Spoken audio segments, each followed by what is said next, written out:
La memoria es una facultad que le permite al ser humano retener y recordar hechos pasados. ¿Pero una ciudad puede tener memoria? ¿Quiénes son aquellos que construyen esa memoria? Mi nombre es Emilio Castelazo y el día de hoy te invito a que me acompañes a profundizar en la memoria de Querétaro, esa que construimos cada uno de nosotros cada día. Te invito a que exploremos la crónica de una odisea. Sígueme.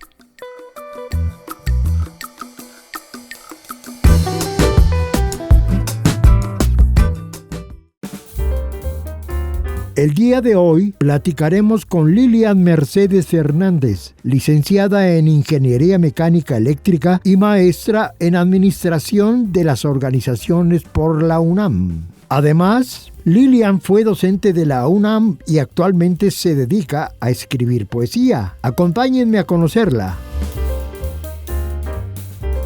¿Tú naces en el Distrito Federal? Sí, nací en la Ciudad de México. Digamos, en la zona que se conoce como Portales. Soy portaleña. ¿Sí? Sobre Calzada de Tlalpan, pero bueno, finalmente sí. La zona dependía de Portales. Además es una zona con mucha tradición y muy antigua. Con mucha fortaleza, fuerza. Exacto. Sí. Y mucha historia. ¿Pertenece a qué delegación? Portales pertenecía a la delegación... espérame, porque se me fue ahorita, es la que está en la Colonia del Valle, Benito Juárez. Benito Juárez, ok. Esa zona, en la capital de la República, tiene mucha fuerza. Sí. Jalaba mucha energía, la jalaban para allá.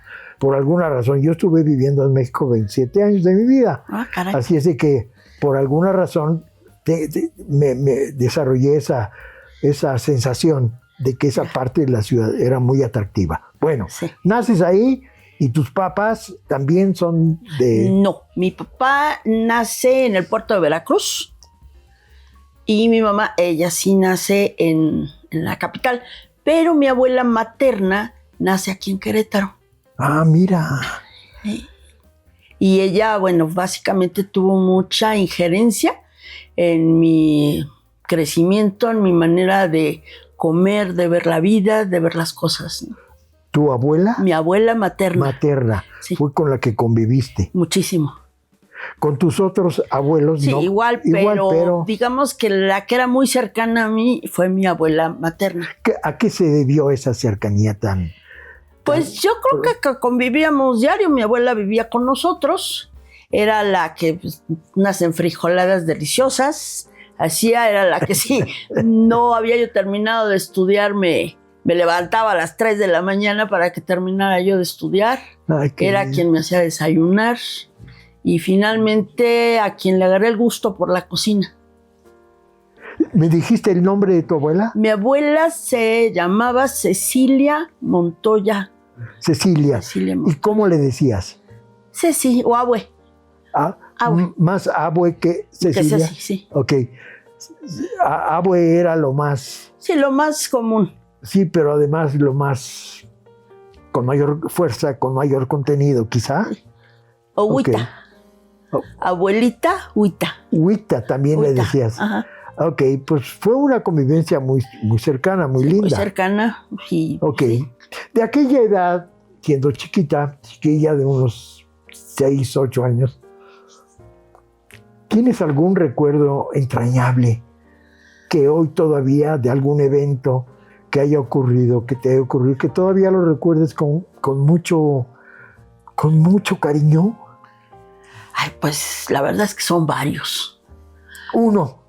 Uno en específico, si es de la comida, es con mi abuela. Sus enfrijoladas o sus papas en salsa verde. Si papas en salsa verde. Sí. Papas en salsa verde con queso fresco y cebolla. Deliciosas, de verdad deliciosas.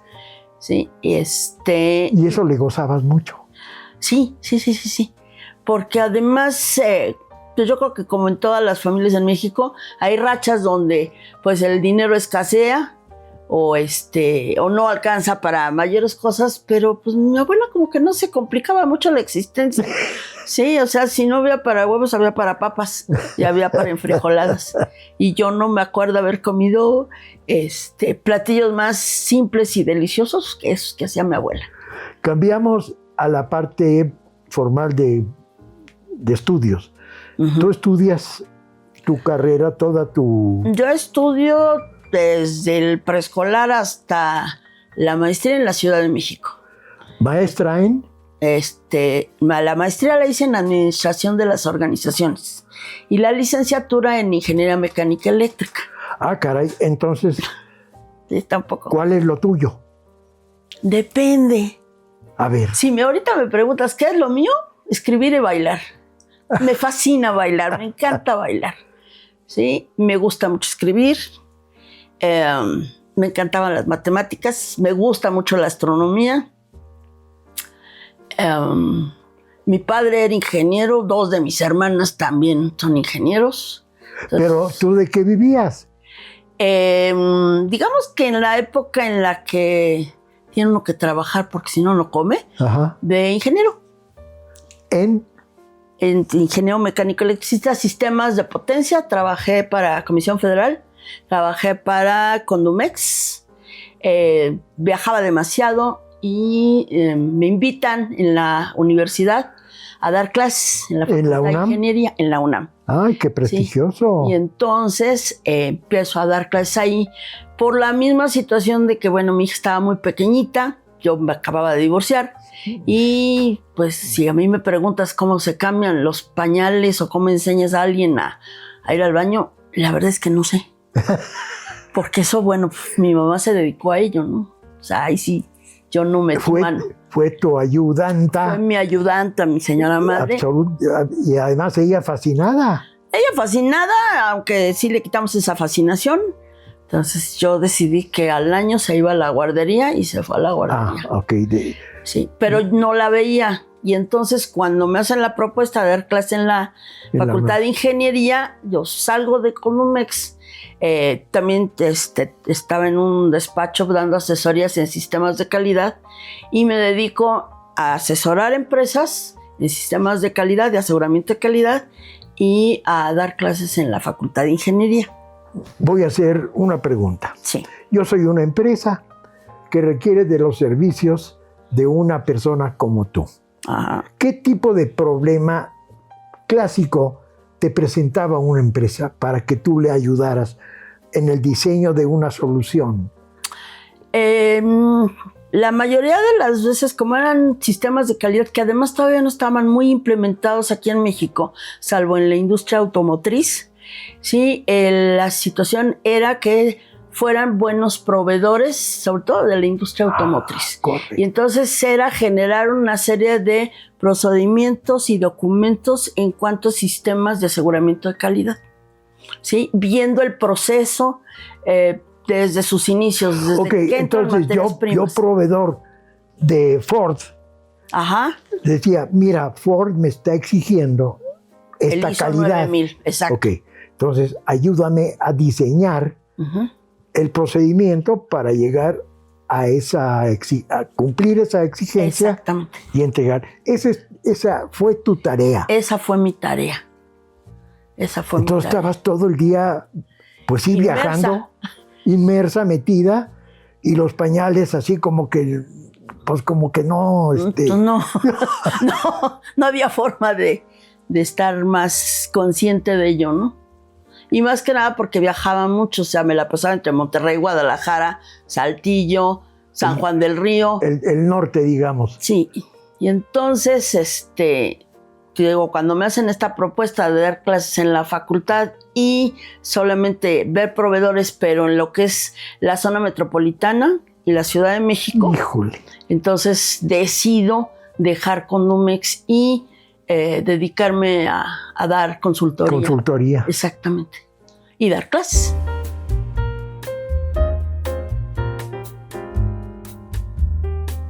Los pasos que Lilian recorrió en su vida fueron marcados por caminos poco comunes para las mujeres de aquellos años. Sin embargo, al hacerlo, dejaría una huella que sería guía para las nuevas generaciones. Nos fuimos muy rápido en la charla y de repente tal es la dinámica que tu persona plantea que brincamos muy rápido, pero sí. Voy a regresar un poquito claro que sí. a la experiencia de la universidad, que creo que fue un brinco, una decisión muy importante. Sí, de hecho,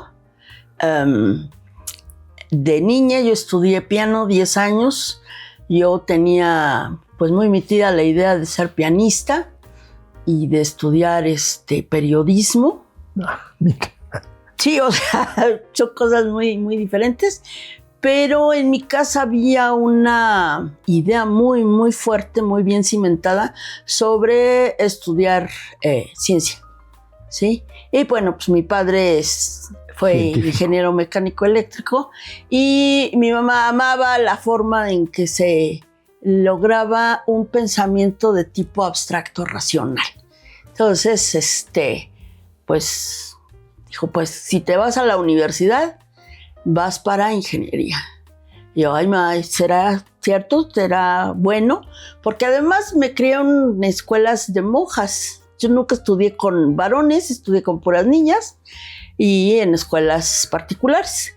Entonces, entrar a la UNAM verdaderamente planteaba todo un reto, no nada más en cuestión de estudios o de técnica, sino era un cambio de paradigma total porque era otro campo, era estudiar con varones, era estudiar en escuela pública y era estudiar en todo un universo que es la universidad.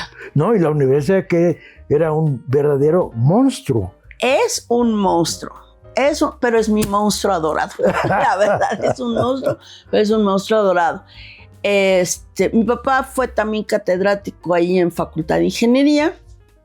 Y ¿Eso te facilitó? No. ¿De alguna manera? No. Al contrario, fue realmente algo pues que cargamos no nada más yo, sino mis hermanas y yo, porque pues éramos las hijas de Pelayo. Y en la torre, porque éramos las hijas de Pelayo y había que exigirnos, ¿sí? Entonces no era tan fácil llevar ese nombre, ¿no? Las hijas de Pelayo, ¿cuántas hijas? Somos 4 hijas, pero estudiamos 3 ingeniería. ¿Las 3, la misma ingeniería? No, yo me fui a ingeniería mecánica eléctrica en sistemas de potencia. Mi hermana Perla fue a estudiar ingeniería industrial y mi hermana Ana Violeta electrónica. Ingeniería electrónica en comunicaciones. Todas sí. Ingenieras. Sí, la última no, ella sí le permitieron estudiar administración de empresas, pero finalmente pues sí es muy marcada la ingeniería. Hasta mis sobrinos son ingenieros. ¿Qué tanto influyó en tu vida futura esta decisión? ¿Fue un parteaguas? Sí, fue un parteaguas por lo que ya mencioné, el tipo de escuela, el tamaño de la escuela, las expectativas que se tenían sobre estudiar ahí y pues las capacidades, porque te empiezas a medir realmente con gente de muchas instituciones. O sea, no es lo mismo cuando tú estudias toda tu vida en una cierta institución con ciertos parámetros, cuando tú ya te involucras en estudiar con gente que no nada más está a tu nivel, pero está más arriba. Hay una circunstancia que tú estabas abriendo cancha como mujer. Sí. Porque era un terreno para los hombres. Sí, más en los años que yo estudié, yo entré a la facultad en 1976, pues éramos 3 mujeres en un salón de 60 hombres. Entonces, primero, nunca estudiar con hombres, o sea, era pues como los cuentos de hadas, ¿no? Era el príncipe azul. Y pues resulta que pues ni son príncipes ni son azules. ¿Verdad? Sí, o sea, es verlos de carne y hueso y llorar igual que tú y desvelarse igual que tú y darse de topes. Sí, y tan humanos como uno, ¿no? Qué interesante experiencia. Sí, la Qué verdad valiosísima experiencia. Sí fue... Y no planeada. No. Sino que la vida la fuiste diseñando en toma de decisiones inmediatas. Sí, y además le tengo mucho cariño porque si alguien a mí en lo personal me cuidó, fueron mis compañeros. Porque cuando había, por ejemplo, los partidos estos de fútbol americano, cuando venían las famosas, pues no sé cómo decirle, cuando vienen el bautizo de los que vienen de novatos, pues los hacían desfilar por los, Pasillos. por las canchas, por los pasillos, pues en ropa interior. Y yo recuerdo que nada más me abrazaron y decían, no veas nada, Lilian. Yo, ¿por qué no? No veas. Ah, está bien, no veo. Sí. Las famosas, muy cuidada. ¿Cómo se llamaban esas? ¿Novatadas? Las novatadas, exactamente. Las se novatadas. me olvidó la palabra, sí. Mira, eres una persona, una profesionista, un ente humano cálido que transmites esa sensación vital. Amo la vida. Fíjate qué maravilla. Amo la vida. Entonces, conocer a una persona así nos enriquece mucho, porque nos enseña rutas. No es que no hay un solo camino, Sí. hay muchos caminos. Y te atreviste a hacer lo que tu interior te demandaba. Sí. Eres una atrevida. Sí, a veces medio osada, muy aventurera también. Muy osada, muy valiente. Sí. Muy valiente.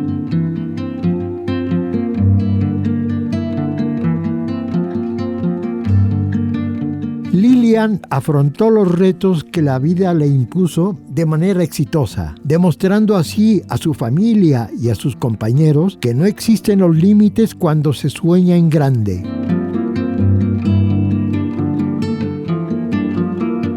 Esta dinámica esencial tuya te lleva a una serie de aventuras. Sí. Y te lleva a la universidad. Así es. A un mundo totalmente distinto, Sí. totalmente nuevo, desconocido, no planeado, sino que No. surgió como un llamado. Uh-huh. Toma la decisión y te vas a ingeniería. Así es. ¿Qué pasó? ¿Qué pasó? Que mi madre decide comprarme un traje sastre y voy muy linda de traje sastre y tacones. Se me ocurre atravesar por en medio del anexo de ingeniería. ¿Puros hombres? Déjalos, puros hombres. ¿Has visto aullar a 1000 lobos? Es lo mismo. Fue un aullido espantoso. Aprendí que cuando uno estudia ahí hay que pasar por las orillas. ¿Sí? Porque sí, era brutal. ¿Sí? Eso fue una de las primeras cosas que yo tuve. Y aprendí también a usar pantalón de mezclilla. ¿Te y sentiste botas. agredida? No, muy intimidada. No. Ok. ¿Te sorprendió la respuesta? Sí, no, totalmente. Pero pues a quién se le ocurre ir de traje sastre y tacones y luego en tanta piedra. Mi mamá, no, es que vas a ir a la universidad, tienes que ir de traje sastre. Dios bendito. La idea que tenía de la universidad. Sí, mi papá se pitorreaba de la risa. Me dijo, es que no tiene que ir así. Entonces, él me compra mis primeros pantalones de mezclilla. Mi mamá casi se infarta, que dijo, pues si no es hombre. Sí, dice, pero ¿quieres que estudie ingeniería? Tiene que parecer ingeniero. Okay. Y entonces son los primeros jeans, porque no se usaban en esa época. En esa época se usaban los famosos pantalones topeca. Sí, era lo que se usaba.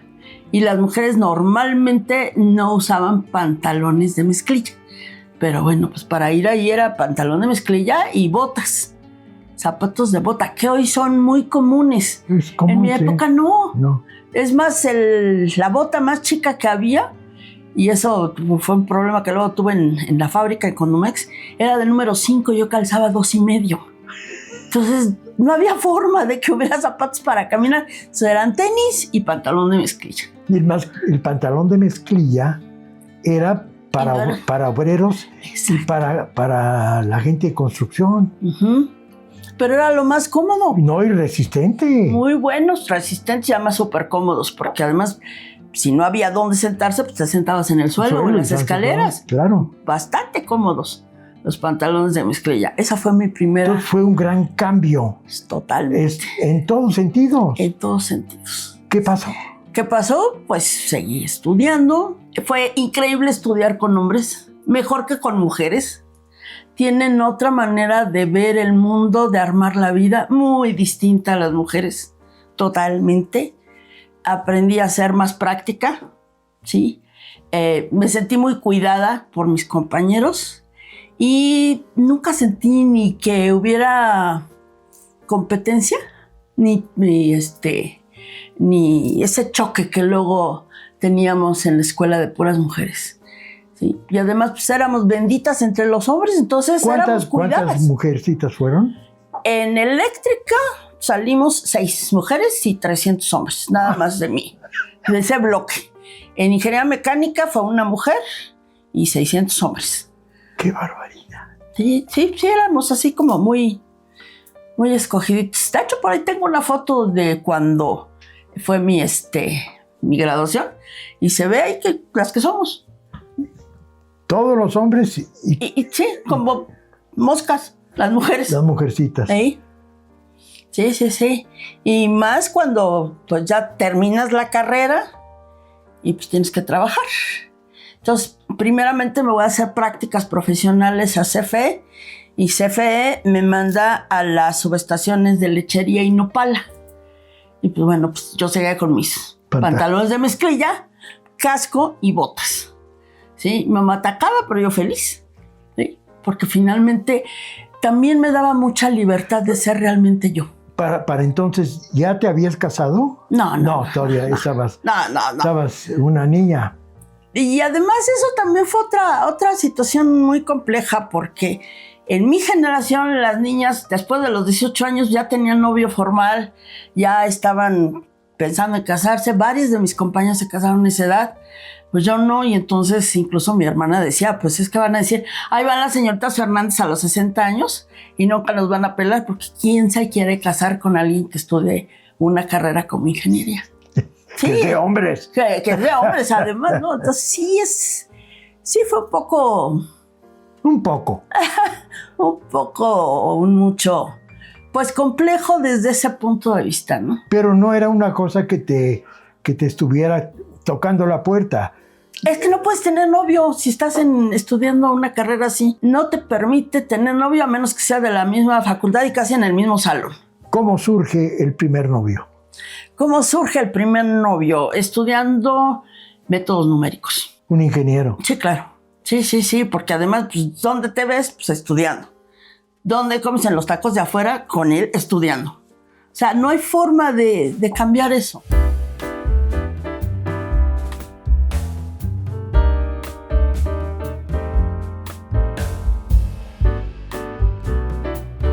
En un México marcado por las pocas oportunidades para las mujeres, Lilian fue una muestra de constancia y compromiso que la ha hecho ser una gran profesionista y maestra.